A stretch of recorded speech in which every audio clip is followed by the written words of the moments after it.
Sa bawat lumang gusali, may mga kwentong naiwan, mga dasal na di natapos, mga alaala ng pananampalataya at sakripisyo.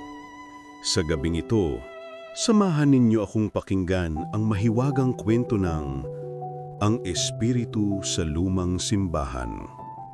Isang kwento ng kabutihan, pananampalataya at pag-asa na hindi kailanman naglalaho.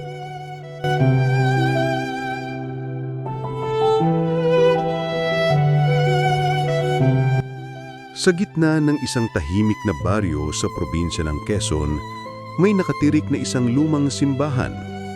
Simbahan ng San Miguel, Arcangel. Dati itong puno ng mga tao tuwing linggo. Ngunit nang lumipas ang mga taon, unti-unting nabawasan ng mga dumadalo.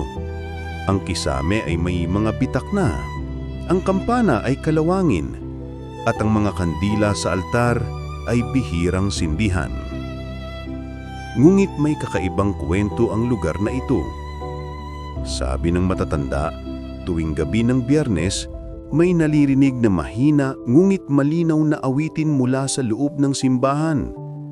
Isang tinig ng babae, malungkot ngunit maganda. Tila panalangin. May ilan na nakakita ng liwanag sa loob, kahit sarado at walang kuryente ang simbahan. Marami ang natakot, kaya't bihira na ang lumalapit sa lugar. Dumating si Marco, isang binatang galing Maynila na nagpasisyang magbakasyon sa baryo ng kanyang lola. Isang gabi habang naglalakad siya, napansin niya ang lumang simbahan. Kakaiba ang tahimik na paligid. Tila humihinga ang hangin at may malamig na dampi sa kanyang batok.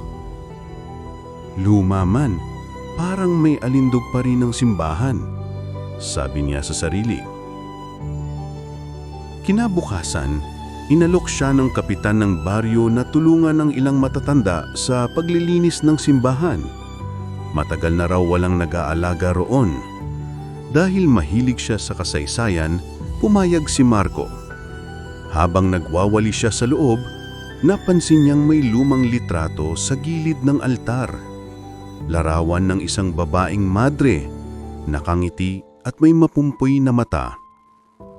Sa likod ng larawan, may nakasulat na Sor Maria Clara de los Angeles, naglingkod hanggang sa huling dasal, 1945.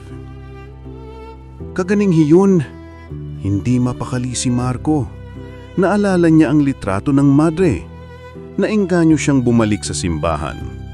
Dala ang flashlight, dahan-dahan siyang pumasok. Habang naglalakad, biglang pumailanglang ang malamig na hangin at tumunog ang kampana. Isang tunog na parang galing sa malayo. May tao ba rito? Sigaw ni Marco.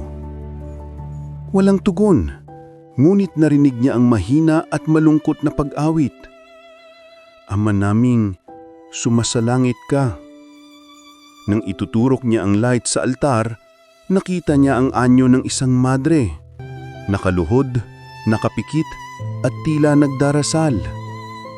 Ngunit nang kumurap siya, naglaho ang imahe. Natakot siya at dali-daling umuwi. Ngunit sa puso niya ay may halong pagtataka. Bakit tila hindi nakakatakot ang presensya? Kinabukasan, tinanong ni Marco ang matandang sakristan na si Mang Tomas tungkol sa madre sa larawan. Si Sor Maria Clara, sagot ni Mang Tomas habang nakatingin sa malayo. Isa siya sa mga madre na naglingkod dito noong gyera. Sabi nila, kahit may putukan na, hindi siya umalis. Inalagaan niya ang mga sugatang sundalo, kahit anong panig pa sila. Isang gabi, tinamaan ng bomba ang simbahan at hindi na siya muling nakita. Tahimik si Marco. Doon niya naunawaan, ang tinig na naririnig tuwing gabi ay maaring ang kaluluwa ng madre na hindi mapanatag dahil hindi natapos ang kanyang misyon. Isang gabi, muli siyang bumalik. Sa halip na takot, dala niya ay rosaryo at kandila. Inilagay niya ito sa altar at binigkas ang dasal para sa mga kaluluwa. Habang nagdarasal siya, biglang sumindi ang mga kandila kahit walang apoy, at sa harap niya ay lumitaw na muli ang espiritu ng madre. Nakangiti, may luha sa mata. "Salamat, anak. Sa wakas narinig ng Diyos ang aking panalangin." Dahan-dahang nagliwanag ang buong simbahan, tila binabalot ng isang banal na liwanag. Ang mga bitak sa pader ay tila nawala, at ang kampana ay tumunog na muli, malinaw, masigla, at puno ng pag-asa. Pagkaraan ng gabing iyon, nawala na ang mga kakaibang awitin.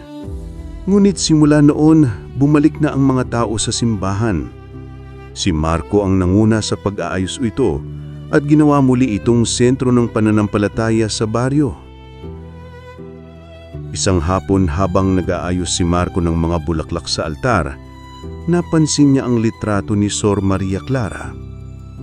Ang ngiti nito ay tila mas buhay, mas payapa. At sa hangin ay narinig niya muli ang isang pamilyar na tinig. Mahina, ngunit puno ng galak. "Pagpalain ka, anak." Ngumiti si Marco at nag-sign of the cross. Alam niyang hindi na siyang nag-iisa. Aral ng kwento. Ang kabutihan ay hindi kailanman naglalaho kahit matapos ang kamatayan. Ang mga gawain may pagmamahal at pananampalataya ay mananatili, nagmumulto, hindi sa takot, kundi sa pag-asa at liwanag. Ang bawat dasal ay may tugon, kahit minsan ay tumatagal. Tulad ni Sor Maria Clara, ang kabutihan ay nananatili at patuloy na nagbibigay liwanag sa mga puso ng mga naniniwala. Maraming salamat sa pakikinig sa kwentong ito. Kung nagustuhan ninyo ang espiritu sa lumang simbahan, huwag kalimutang i-like, magsa-subscribe at i-share para mas marami pang kabataang Pilipino ang ma-inspire sa mga kwento natin. Hanggang sa susunod na kapatala, dito sa Makulit TV, kung saang bawat kwento ay may hiwaga at aral.